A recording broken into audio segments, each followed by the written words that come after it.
Year One 嘅獸醫學系嘅學生啦。咁我之前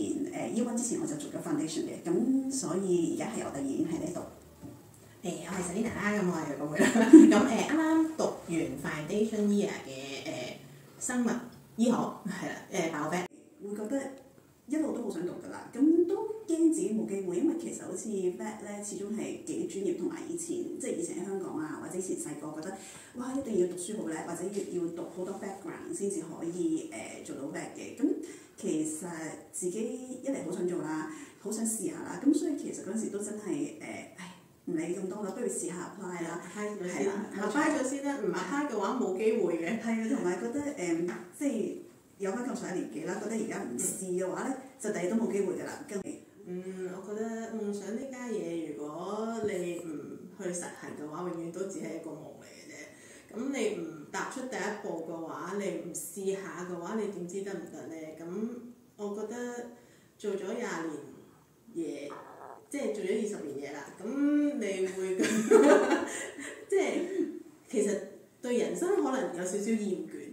跟住之後就會開始喺度諗，如果我以前係俾心機啲讀書，我會唔會真係可以做到獸醫咧？咁其實以前嘅嘢都已經過去咗，你諗唔到㗎啦嘛。咁如果你而家有機會嘅話，你自己唔去試，你跟住之後再20年之後，你又開始喺度諗，20年之前我係咪應該要 apply 咧？咁其實冇用㗎嘛。唔同嘅 vet school， 一嚟新啦，二嚟佢哋好多教嘅嘢係傳統嘅 vet school 同傳統嘅 vet school 係唔一樣嘅，咁所以呢個係一個非常好嘅 experience， 我自己覺得。Student Centre 佢會有個 academic 即係 support team 教你去點樣寫一啲 paper 啦，跟住然之後language 啊，又或者點樣做 research 啊，呢啲嘢其實喺我以前讀嘅大學，佢冇咁全面，係冇咁全面咯。佢 support 冇啲 student 人都會有個 personal coach 嘅，咁 coach 嘅就會睇下我哋嘅 mental health O 唔 OK 啦，會唔會壓力過大？因為其實嗰個即係我哋學校即係讀 vet 嘅 schedule 都幾 tight 㗎嘛，咁所以佢哋會睇下我哋會唔會